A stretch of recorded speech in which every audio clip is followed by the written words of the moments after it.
할렐루야. 작은 예수교회 이영종 목사입니다. 설날 명절 연휴 잘들 보내셨습니까? 이제 제가 기도함으로 영상 예배 및 설교를 시작하도록 하겠습니다. 아버지 하나님, 저희들 설날 기간 동안에 어떻게 보냈던지 주님, 저희들의 사정과 형편을 다 아시는 줄 압니다. 이 시간에 하나님의 말씀을 들을 때에 하나님 저희들의 마음을 열어주시고 또 빛을 비춰주셔서 하나님의 뜻을 알 수 있도록 도와주시고 순종할 수 있도록 도와주시옵소서. 예수님의 이름으로 기도하였습니다. 아멘. 오늘은 출애굽기 20장 12절로 17절의 말씀이 되겠습니다. 제가 봉독하도록 하겠습니다. 출애굽기 20장 12절. 내 부모를 공경하라. 그리하면 내 하나님 여호와가 내게 준 땅에서 내 생명이 길리라. 살인하지 말라. 간음하지 말라. 도둑질하지 말라. 내 이웃에 대하여 거짓 증거하지 말라. 내 이웃의 집을 탐내지 말라. 내 이웃의 아내나 그의 남종이나 그의 여종이나 그의 소나 그의 낙이나 무릇 내 이웃의 소유를 탐내지 말라. 아멘. 12절 말씀을 보겠습니다. 내 부모를 공경하라. 우리가 이제 며칠 전에 설날 명절 우리의 부모님을 만나 뵙고 또 우리의 형제지간을 만났습니다.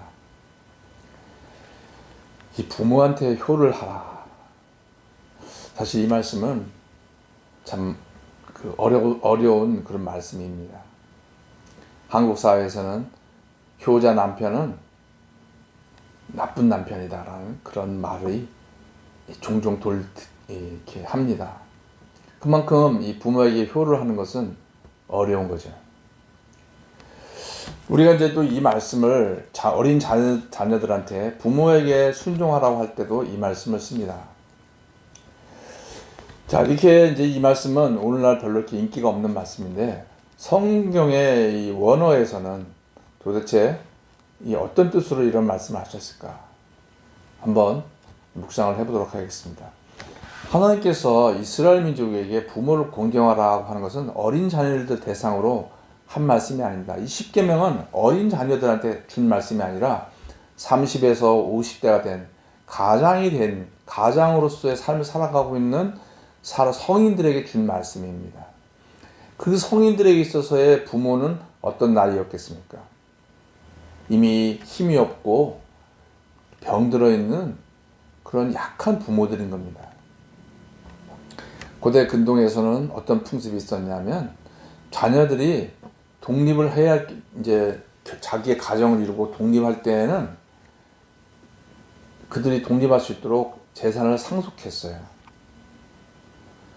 오늘날도 마찬가지지만 자녀들이 독립을 할 때, 결혼할 때 또는 어떤 때가 되면 부모들이 결혼 자금을 마련하죠. 그래서 여유가 있는 분들은 자녀들을 독립하시도록 도와주고도 자기들의 노후를 살 수 있는 그런 경제적이 있지만 일반적으로 대부분은 자녀들이 독립하도록 도와주고 나면 정작 부모들 본인들은 어렵게 사는 경우들이 많이 있습니다. 이것은 참 사회적인 문제인 것이죠. 그 당시 고대 근동에서도 자녀들이 독립하도록 하기 위해서 부모들이 자녀들한테 유산을 상속해주면 정작 부모들은 가난하게 사는 경우들이 많이 있습니다. 그럼에도 불구하고 윤리가 있는 상황이라면은 부모들에 대해서 케어를 해야 되겠지만 오늘날도 부모들이 자녀들한테 재산을 다 상속했더니 자녀들이 나몰라라 하는 그런 사건들을 우리는 신문지상이나 TV에서 보고 듣고 합니다. 과거 3200년 전에도 동일한 일이 생겼던 거예요. 자기들이 부모의 상속을 다 받고 나서 부모들이 병들든지 부모들이 어떤지 관심을 안 갖고 살아가는 거죠. 그래서 더군다나 부모를 홀대하고 부모를 학대하고 또는 부모를 돌보지 않아서 죽도록 방치하는 그런 일들이 있었던 거예요. 그것에 대해서 하나님께서 그렇게 하지 말아라. 여기서 부모를 공경하라고 하는 이 공경하라고 하는 히브리 원어는 아무 때나 쓰인 게 아닙니다. 그때 쓰였던 단어는 하나님을 공경하라라고 했을 때 썼던 같은 단어를 쓰고 있는 것입니다. 즉, 이 부모를 공경하라고 하라라고 하신 이 말씀은 하나님을 공경하듯이 부모를 공경하라고 하신 것이 원 뜻입니다. 성도 여러분, 우리가 어떻게 이 땅에 왔습니까? 하나님께서 우리가 어떻게 이 땅에 오게 하셨습니까? 하나님께서는 우리를 이 땅에 내보내시기 위해서 하나님의 대행자로 부모를 주신 거예요. 이 시간에 다 말씀드릴 수 없지만 우리의 부모는 하나님의 대행자와 같은 것입니다. 믿음을 가지고 그 사실을 받아들이고 또 이 말씀에 대해서 성령께 기도하며 어떻게 적용하면 좋을지에 대해서 성도 여러분들이 기도하며 적용해 보시기 바랍니다. 어떤 신학자들은 이 말씀을 이제 어떻게 해석을 했냐면, 하나님을 공경하기 위해서 이스라엘 민족이 구약시대에 한 것이 무엇입니까? 11조를 드렸죠. 그렇기 때문에 부모를 공경하라고 하는 말씀을 순종하기 위해서는 부모에게도 내 수입의 일정량을 가지고 드리는 것이 어떨까라고 이렇게 제안하는 11조 형식으로 드리면 어떨까라고 제안하는 그런 신학자의 의견도 제가 들어본 적이 있습니다. 자, 이제 13절 말씀을 보겠습니다. 살인하지 말라. 그 다음에 간음하지 말라, 도둑질하지 말라.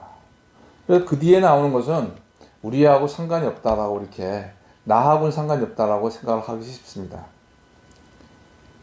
그런데 히브리 원어로는 살인하지 말라, 사람을 죽이지 말라라고 나와 있지 않고 그냥 죽이지 말라라고 그렇게 되어 있습니다. 대상을 정하지 않았어요. 그런데 이제 성경은 굉장히 포괄적으로 얘기하고 있는 거예요. 죽이지 말아라. 자, 그러면은 우리가 어떻게 이것을 죽이지 말아야 할 대상이 무엇이 있겠습니까? 1차적으로는 사람이 될 수가 있고요. 그 다음에 동물이 될 수도 있고요. 그 다음에 또 오늘날 우리가 낙태가 있지 않습니까? 임신한 그 아이들을 신생아, 그러니까 뭐라 그럽니까? 임신했을 때 우리 임산부 안에 있는 그 아이들, 그것도 대상이 될 수 있고요. 그 다음에 우리 자신을, 남뿐 아니라 우리 자신을 죽이는 그 자살도 해당될 수 있고요. 그 다음에 우리가 육체만 죽이는 것이 아니라 다른 사람의 정신을 죽이는 것, 이것도 해당될 수가 있습니다. 이 마태복음에서 예수님은 이 부분을 어떻게 해석을 하셨냐면요, 살인하지 말라라고 하는 옛 계명을 너희가 들었지만 나는 형제에 대해서 욕을 하고 형제에 대해서 무시하고 형제에 대해서 욕을 하는 그런 모멸감을 주는 사람은 지옥불에 던질 것이다 라고 예수님은 경고하셨습니다. 그래서 예수님은 단순히 육체적인 살인뿐 아니라 이 다른 사람을 모멸감을 느끼게 하고 다른 사람을 무시하고 다른 사람의 정신을 짓밟는 그런 행위도 살인이다라고 예수님은 해석을 하셨습니다. 오늘날 우리가 살인하는 것은, 죽이는 것은 나하고 상관이 없다고 생각할지 모르지만 우리의 그런 태도나 우리의 말을 통해서 내가 다른 사람의 인격을 말살하고 무시하고 다른 사람에게 모멸감을 준다면 그것은 예수님께서는 살인과 같다라고 말씀하고 계신다는 것을 우리는 명심해야 될 줄 압니다. 우리가 하는 말, 우리가 하는 표정, 그것이 다른 사람의 감정과 다른 사람을 죽이는 역할을 하고 있다면 우리는 하나님 앞에서 회개하고 우리의 인격이 변화가 있을 수 있도록 정말 기도하고 애써야 될 줄로 압니다. 간음하지 말라라고 말씀하십니다. 이것은 성도 여러분이 너무나 잘 아시는 내용이죠. 이 간음하는 내용이 얼마나 오늘날 우리 사회에 퍼져 있는지 알 수가 없습니다. 그래서 한 우스갯 이야기를 소개해 드리겠습니다. 이제 어떤 아이가 태어났습니다. 그 아이가 태어났는데 이제 아이가 말을 배우기 시작합니다. 그런데 말을 배우면서 제일 먼저 엄마라는 단어를 배웁니다. 엄마라고 외쳤더니 엄마가 죽어버렸어요. 그래서 이제 이 아이가 점점 크면서 이제 형, 오빠 이런 말을 배웠습니다. 그래서 어린 아이지만 형이라고 외쳤더니 그 아이의 형이 죽어버린 거예요. 그 다음에 이제 이 아이가 누나라는 말을 배워서 누나라는 말을 했더니 누나가 죽어버렸어요. 이제 아빠가 겁이 납니다. 이제 아빠라는 말을 배워서 아빠라고 그러면 내가 죽을 텐데. 그래서 아빠가 막 도망가 버렸습니다. 그러나 이제 기어코 이 아이가 아빠라는 말을 배웠습니다. 그래서 아빠라고 외쳤더니 이웃집 아저씨가 죽었더래요. 잘 이해가 안 되시는 분들은 다시 한번 들어보시기 바랍니다. 그만큼 우리 시대에 이렇게 불륜이, 간음이 횡행 막 도처에 있는 거예요. 우리가 유튜브로 보면은 얼마나 그런 음란 사이트, 음란한 것이 많이 있습니까? 또 유튜브가 아니더라도 음란물들이 너무나 넘쳐나는 거예요. 그리고 그런 음란한 문화 속에서 우리가 정말 이 간음하지 말라라고 하는 것은 얼마나 실천하기가 어려운지 몰라요. 우리의 육체로는 간음하지 않을 수 있어도 우리의 마음과 눈이 간음하는 것에 젖어 있을 수 있습니다. 그래서 예수님께서 아예 이것을 막으시기 위해서 여자를 보고 음욕을 품는 자마다 비록 그가 간음을 하지 않았어도 이미 간음한 것과 같다. 그렇기 때문에 너의 눈을 빼버려라 라고 얘기할 정도로 아주 예수님께서 아주 단호하게 말씀하신 것이 이 간음입니다. 성도 여러분 중에 이런 그런 음란한 물 이런 것에 아직도 아무도 안 보는 곳에서 보시는 분이 계십니까? 저 이영종 목사도 참 이런 면에서 자유롭지가 못합니다. 저도 사실 유튜브나 어떤 음란 사이트가 있으면 손이 거기 가려고 막 참 합니다. 그래서 어떨 때는 막 거기를 누르고 싶은 충동이 있어요. 또 그런 어떤 그런 그림을 보면 제 눈이 가는 것이 저의 솔직한 모습이에요. 그러나 욥기 말씀이 있습니다. 욥기 33장 1절에 욥이 고백을 합니다. 내가 처녀에게 내 눈을 주목한다면 나는 하나님에게서 아무런 복도 받지 못할 것이다. 욥기 33장 1절 2절입니다. 하나님께서는 순결하지 못한 영혼에게는 복을 주시지 않는다. 이 유튜브를 보시는 분 중에 음란물의 저절에 대해서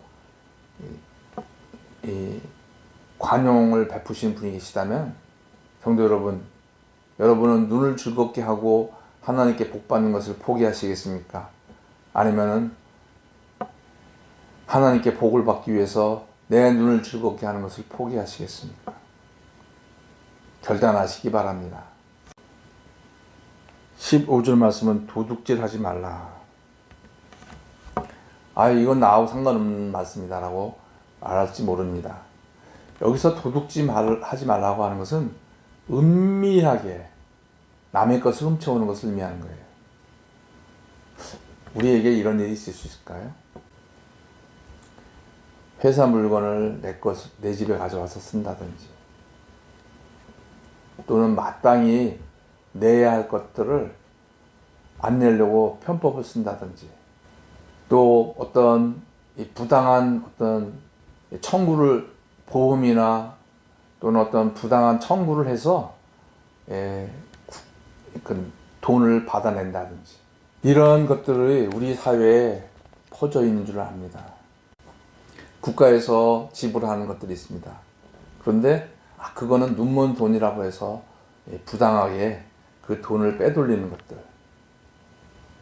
또 하여튼 그래서 이 도둑질 하지 말라고 하는 것은 정말로 이 성경에서 금하고 있는 말씀입니다.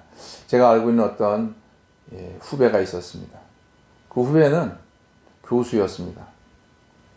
근데 이제 학교에서 A4 용지를 주죠. 근데 그 A4 용지를 집에 가지고 와서 집에서도 그냥 자녀들에게 쓰도록 하고 이렇게 한 거예요. 뭐 보통 다 그렇게 하죠. 회사에서 또는 학교에서 주는 거, 자기한테 온 거를 그냥 집에 그냥 가서 쓰는 거예요. 근데 어느 날 그의 마음 가운데 성령께서 또 도적질하고 있다라고 그렇게 말씀하시더래요. 그때 깜짝 놀라서 제가 무슨 도적질 했습니까? 그랬을 때 그 성령님께서 그 복사지 얘기를 분명하게 마음 가운데 하시더랍니다. 너 그거 해결하지 않으면 내가 반드시 너를 벌하리라. 그래서 그 후배가 깜짝 놀라서 하나님 앞에 회개하고 그런 일을 멈췄다고 합니다. 성도 여러분, 우리는 이 땅의 빛과 소금입니다. 사람들이 관행대로 하고 있다고 해서 그대로 하면은 하나님의 영광을 드러낼 수가 없는 존재인 줄 압니다. 16절, 내 이웃에 대하여 거짓 증거하지 말라. 여기서 내 이웃에 대해서 거짓 증인이 되지 말아라. 글쎄, 우리가 이제 이런 것들이 있을 수 있을까요? 그 당시에 오늘날은 여러 가지 그 사건이 일어났을 때 여러 가지 뭐 수사하고 조사하고 그다음에 증거가 있어야 이제 기소가 되고 이런 것들이 있죠. 그러나 이 시대에는 이 3200년 전의 시대에는 증인의 역할이 굉장히 컸던 것입니다. 그래서 증인의 그 증언에 의해서 재판이 좌지우지 되는 것들이 많이 있었어요. 그런데 이 16절 말씀은 17절하고도 연관이 있습니다. 17절 말씀에 내 이웃의 집을 탐내지 말라. 구체적으로 말씀합니다. 내 이웃의 아내, 그의 남종이나 여종, 그 다음에 소나 나귀, 소유를 탐내지 말아라. 이제 그 이웃 사람에 대해서 부러워하고 또 시기심을 느끼고 그 다음에 어떤 소유를 탐내는 마음이 있었는데 그 이웃이 어떤 문제가 되는 일을 했어요. 그랬을 때 이 사람이 그 이웃에 대해서 거짓 증언을 합니다. 그러면 그 이웃은 결국 이 증언 때문에 감옥에 간다든지 죽임을 당하든지 해서 고통을 당하는 거예요. 그러면은 자연스럽게 그 사람의 그 이웃에 있는 소유를 자기 것으로 만들 수 있는 기회가 생기는 거예요. 그래서 거짓 증언하는 이유는 뭐냐? 남을 해치기 위해서 하는 거죠. 특별히 나와 경쟁 관계에 있는 상대라든지 아주 친하지만은 내가 그 사람이 나보다 더 잘 사는 게 내가 싫어서 그런 불리한 증언을 할 수도 있는 거예요. 그 사람을 짓밟고 내가 일어서기 위해서. 성경은 내 이웃의 소유를 탐하지 말아라. 그러면 어떻게 하냐? 네가 갖고 있는 것에 대해서 만족하는 걸 배우라라고 신약성경에서 말씀하고 계십니다. 자족해라. 돈을 사랑하는 것이 일만하게 뿌리다. 탐심을 가진 것은 우상이다. 결국은 그 탐심이 우리를 망가뜨리고 이웃을 망가뜨리고 결국은 공동체를 망가뜨릴 것을 하나님은 걱정하신 겁니다. 이제 십계명에 대해서 부족하나마 살펴보았습니다. 십계명을 주신 하나님의 마음은 어땠을까요? 이 십계명은 모든 온 인류에게 주신 말씀이 아닙니다. 하나님의 백성인 이스라엘 민족에게 주신 말씀입니다. 왜 주셨습니까? 거룩한 성민으로 살아가도록 하기 위해서. 그리고 세상과는 다른 방식으로 살아갈 때에 거기에 하나님께서 그들에게 복을 주시기 위해서 이 십계명을 주신 거예요. 뭐 이스라엘 민족을 구속하거나 옥죄이기 위해서 준 게 아니라 너희가 세상과 다르게 다른 그런 규칙으로 살아간다면 내가 너희들한테 복을 주어서 세상 사람들에게 하나님의 살아계심을 알리기 위해서 이 말씀을 주신 겁니다. 악한 마귀 사탄은 우리들에게 십계명은 힘든 거야, 어려운 거야, 말씀대로 사는 거는 힘든 거라는 그런 음성을 우리에게 끊임없이 들려줍니다. 그러나 하나님은 우리에게 이 십계명을 주신 것은 우리가 복을 받도록 하기 위해서 주신 거라고 이 이후에 레위기와 신명기 말씀을 통해서 하나님은 여러 번 강조해서 말씀하십니다. 이 십계명을 주신 것은 너희들이 잘되고 복되고 그러면 너희 자녀들이 잘되고 잘되도록 하기 위해서 주신 그 은혜의 말씀이라는 것을 성경은 계속 강조하고 있습니다. 성도 여러분, 사실 이 십계명대로 살아가는 것은 어렵습니다. 이스라엘 민족은 결국은 실패했습니다. 그러나 하나님은 실패할 것 알매도 불구하고 이 말씀을 주셔야만 하셨어요. 하나님이 누구신지 이스라엘 민족이 알아야만 했던 것입니다. 이 십계명을 완성한 사람은 예수 그리스도 외에는 없습니다. 성도 여러분, 이 십계명을 주신 하나님의 마음을 여러분들도 깊이 아시고 십계명을 더 공부하시고 십계명에 있는 내용들을 여러분들의 삶에 실천할 때 하나님께서 어떻게 복을 주신지 경험하시는 성도님들이 되시기를 간절히 축원합니다. 기도하겠습니다. 아버지 하나님, 길긴 했지만 저희들 십계명에 대해서 말씀 묵상하였습니다. 주님, 이 생명의 말씀, 저희들에게 주신 이 말씀을 저희들 삶에 실천할 때 하나님이 함께 하시는 것을 경험할 수 있도록 도와주시옵소서. 예수님의 이름으로 기도하였습니다. 아멘.